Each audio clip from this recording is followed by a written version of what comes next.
What up, addicts? Welcome to the Fantasy Addiction Network. Well, we just finished our James Conner video talking about disappointment there. Let's get into JUJU SMITH-SCHUSTER, who was arguably an even bigger disappointment in terms of what the expectations were for him in 2019 and where he actually finished. I do want to be as transparent as possible in terms of how we feel about JUJU SMITH-SCHUSTER, and I'm really going to try to divide this video into a reasonable evaluation of what he did in 2019 and also give you the rationalization for why you can throw some of or all of 2019 out when looking at JUJU SMITH-SCHUSTER. So there's really two schools of thought that seem to be the predominant ways of viewing JUJU heading into 2020. So number one is 2019 was an anomaly. He suffered a lot of injuries, and he had to deal with the crappy quarterback play of Mason Rudolph and Devlin Hodges for the entirety of the year, and that was something that he wasn't able to overcome.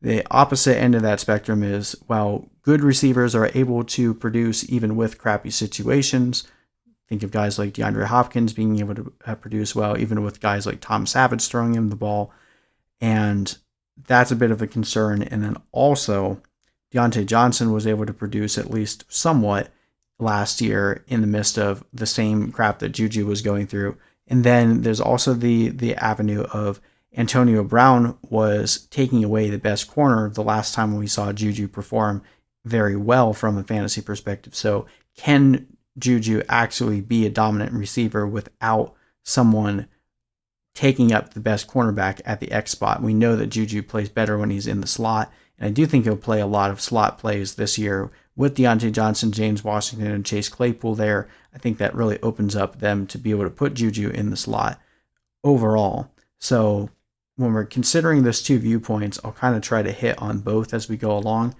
All that being said, let's look at the abysmal production we put up last year. Only 42 receptions and 552 receiving yards and 3 touchdowns. Now, again, he did miss 4 games with a knee sprain and concussion. I didn't list it on here, but he actually started the year off with a toe injury. Before the season even started, he was already banged up. So, again, adding to that fuel on the fire of saying last year is an anomaly, one that we kind of need to throw out. Playing the entire year hurt with everything else that happened, there's a decent reason to explain away why last year was such a poor performance from him. Couldn't even average 10 fantasy points per game and finished with 113.2 fantasy points, 65th. I mean, just absolutely gross considering he probably went in the first or second round of most drafts. Had 1 week where you were pretty happy starting him against Miami, had a couple decent weeks against San Francisco and Baltimore, and the rest was just absolute garbage. After week 8, never put up another week where you were ever happy starting him. So I understand why a lot of people feel burned by JUJU, because last year was just bad, just straight bad. So one thing I wanted to do for those of you that watch some of our other videos, when we go through the important stats, we always try to list out some of the more pertinent stats from Player Profiler that we can use to try to project into 2020. I did something for JUJU, and I started doing it for some other receivers you'll see in later videos, where because we're using the twofold narrative of being able to say, okay, well, let's look at 2019, but let's also consider back to 2018 when he was A, healthy, and B, playing with Ben Roethlisberger last, and compare some of these numbers and see which one makes more sense. So in this screen, I have 2018 numbers as well, just so that way we can at least parse and see how much of a drop he went from 2018 to 2019.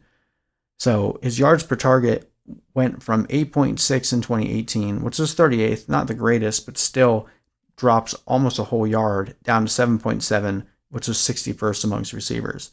His yards after the catch in 2018 was number 1 in the NFL at 587. That he had more yards after the catch in 2018 than he had total yards in 2019.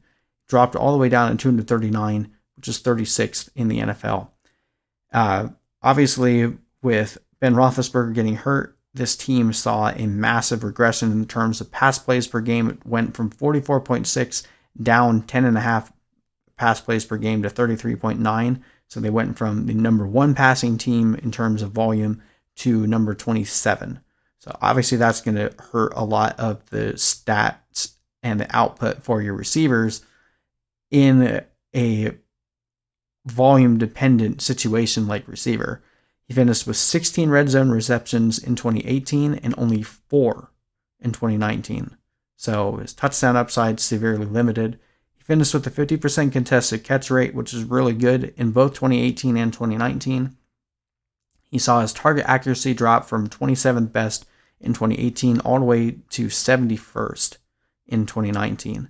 And he saw his targets per game drop from 10.4 in 2018, which was 4th most amongst receivers, to 6th, which was 48th. Again, noting that he was dealing with injuries pretty much the entire year between his toe and his knee, and playing with the abysmal quarterback play of Mason Rudolph and Devlin Hodges, I'm more leaning on the side of I want to throw out 2019 almost altogether, without fully saying like, okay, there's at least a range of outcomes where Juju is not able to perform as a dominant wide receiver in the league without someone like Antonio Brown.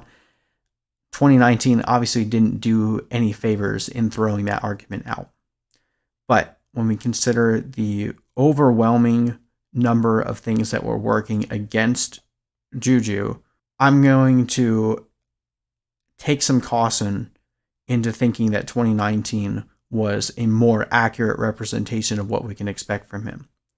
I mean, this was a guy that at one point in the offseason last year had jumped up to the number 1 wide receiver in Dynasty rankings for quite a few different sites, and at least was near the top 5, or in the top 5 in pretty much across the board. Again, as we saw in redraft leagues, he was going pretty much at the end of the first round or the beginning of the second across the board. So now you can get him sometimes all the way into the 4th round. Ben Roethlisberger is back. We don't know what version of Ben Roethlisberger we're going to get. It's going to be really hard to get this right, but I'm banking on Juju having a massive resurgence this year. Right now we have him projected for 84 receptions, 1,122 receiving yards, and 7 total touchdowns, and carries massive upside as well because we've seen him do it before.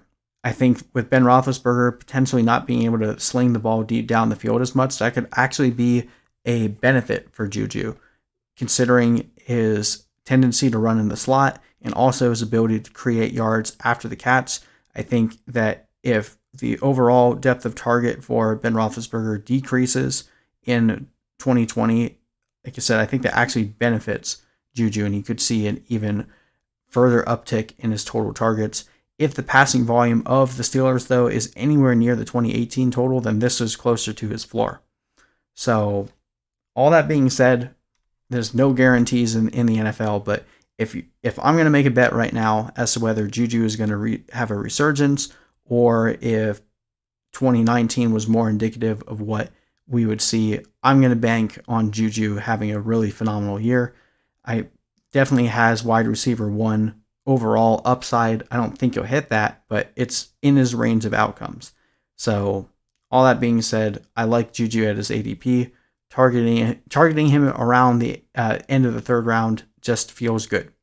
And if you start your draft off with 2 running backs or a receiver like Devontae Adams or Tyreek Hill with a running back, taking Juju as your wide receiver 2 feels like a smart play heading into 2020. And that's probably what I'm going to end up doing. So let me know what you guys think in the comment section below. We'll get into a Deontay Johnson video as well and compare and see what we think of him in the next video. But hit that subscribe button for more videos like this one, including the Deontay Johnson video, because I think you'll want to hear that in contrast to what we're thinking about Juju.